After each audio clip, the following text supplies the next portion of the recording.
You could do better than that. Good evening, everyone. Much better.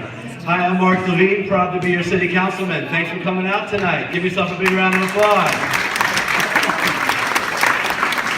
Just going to make a brief announcement about translation. Hay traducción al español. Vayan atrás a buscar su aparatito. Si alguien necesita traducción simultánea, hay traducción atrás. I am so glad you came out. What a great turnout. We have an amazing panel of experts for you tonight. And I can't wait to listen and learn with all of you. We're all here tonight because New York City is facing the greatest threat from Washington that I think we've ever faced in our lifetime. And I know that many of you are scared, or you're angry, or you're confused on your own behalf and on behalf of our neighbors. And we tonight want to help get you answers. We want to talk about what we as a city can do to fight back. We want to talk about what we as individuals can do to fight back. And we want to motivate to come together and do whatever it takes to protect the people of the city, to protect our values, and ultimately to take our country back. And I'm thrilled that we have an amazing coalition of nonprofit organizations and experts here who have come to help us. And I want to acknowledge that we have the Association of Muslim Lawyers, Muslim American Lawyers are here. We have the New York Civil Liberties Union. We have the Northern, you can applaud, you can continue, it's great. New York, we have the Northern Manhattan Coalition of Immigrant Rights. We have Columbia University Law School. We have WEACT for Environmental Justice. Community Service, WEACT got the biggest applause.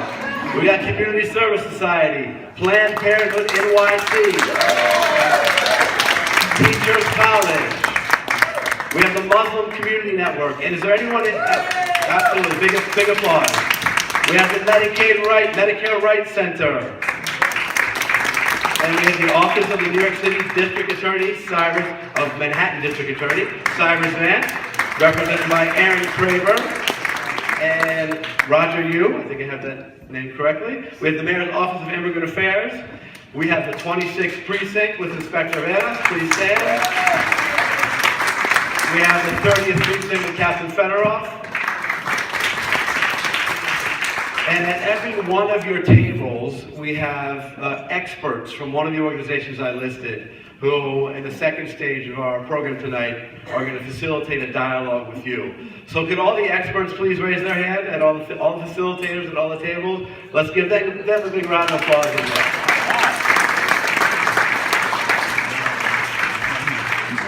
So I've heard a few people in the media in the last day or two remarking on the kinder and gentler version of Donald Trump that was on display while he was reading from the teleprompter on Tuesday night.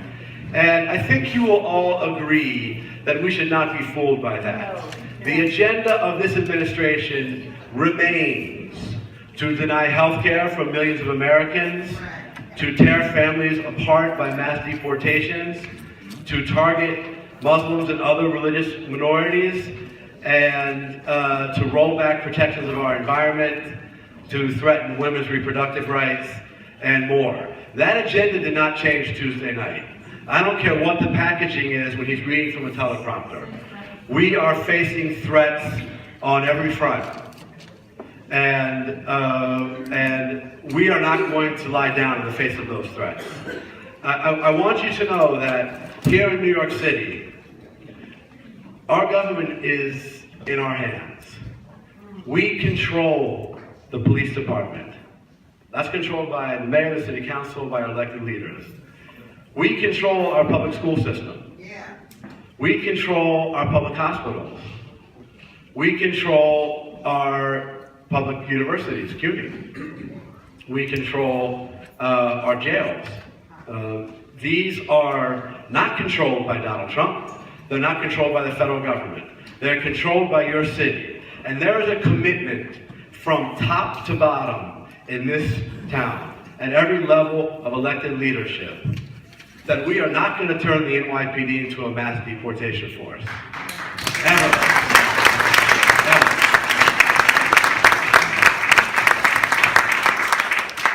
We are not going to turn our public hospitals into a place where an undocumented immigrant is scared to seek emergency aid. We're not going to make parents feel scared to show up at their child's school. We're not going to make undocumented college students at CUNY feel scared that their information will be shared with immigration authorities. We are going to protect our own, and we are going to fight for our values as a city of immigrants. That's who we are. And Donald Trump might not be aware, but we're succeeding brilliantly. There are over 500,000 undocumented immigrants in New York City that we are proud to call family, friends, and neighbors. And despite what Donald Trump might think, our economy is doing just great. Our public safety is better than ever. And that doesn't happen despite our immigrants. It happens because of our immigrants, who are in every way, shape, and form making this a stronger city. And we're going to fight to make sure that their lives are not disrupted, whatever policies Donald Trump tries to throw our way. Now, some of you have heard that he has tried to threaten us by saying sanctuary cities are going to see their funding yanked. And I'll tell you a couple of things. First of all, like a lot of things that Donald Trump tweets about, it's not so simple. We do still have a constitution in this country, and there are significant legal protections that prevent a president from willy-nilly adding and taking funding away from the cities at his whim. It would be very difficult for them to punish one city without punishing every city, including those with Republican mayors.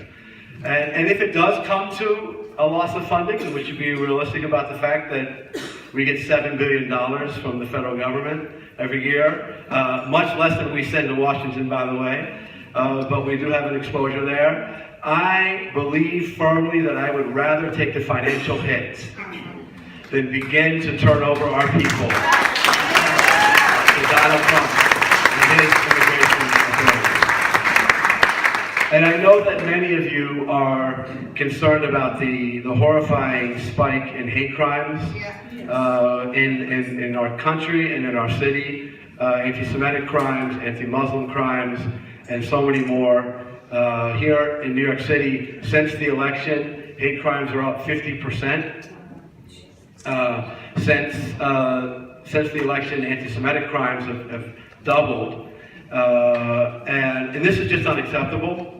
And this is a problem which undoubtedly was linked to the forces unleashed by Donald Trump and his campaign and since. And we need to hold him accountable for that. But we need to have a zero tolerance policy towards hate directed at anybody because of their religion, because of their race, because of their gender, their sexual orientation, because of who they are in any way. And you have my commitment, and you have the NYPD's commitment, I know, to prosecute perpetrators of hate crimes to the full extent of the law and to do everything we can to protect community institutions at risk and people at risk. That's my commitment, and that's the commitment that I know so many of you share. Absolutely. If there is any silver lining in the events of recent months, and boy, is it hard to find it, it is the outpouring of activism which we have witnessed in this community, around the city, around this country. And I just see it every day. People who come into my office and want to volunteer. We had record numbers of applications to all 3 community boards here uptown. We have people showing up at community education councils and precinct councils, people getting involved in Democratic clubs. This is an amazing power which Donald Trump has unleashed, whether or not he knows it. He has unleashed a force of activism which people who have been doing this work for a long time say they haven't seen in decades. And that makes me hopeful. And I know that's what brought so many of you here tonight. So we hope that part of tonight will be us asking what we can do as activists, as citizens, as volunteers, to help beat back the agenda of hatred that we are facing. And this is a topic that I know our panel of experts are going to be speaking about. Speaking of our panel, I am now very pleased to introduce this all-star lineup. I'll very quickly introduce them, and then we're going to hear opening statements before we get to your questions. But this is really an impressive group. We're starting with Olatunde Johnson from the Columbia University Law School. Let's give her a big round of applause. We have Aditya Padmanabhan from New York Civil Liberties Union. Let's give her a big round of applause. Omar Mohammadi from the Association of Muslim American Lawyers. Thank you. The one, the only Angela Fernandez from the Northern Manhattan Coalition of Immigrant Rights. We have Aaron Palace from Teachers College to talk to us about the threats we face from the Education Department. There's a reason we wanted him here. Right, Aaron? We have Taylor Frazier from the Community Service Society. She's a health policy expert, so she's going to talk to us about the threats to the ACA. Give her a big round of applause. And finally, we have Elizabeth Adams from Planned Parenthood NYC. So I'm going to turn it over to you, Olatunde, for a short opening statement. Thank you.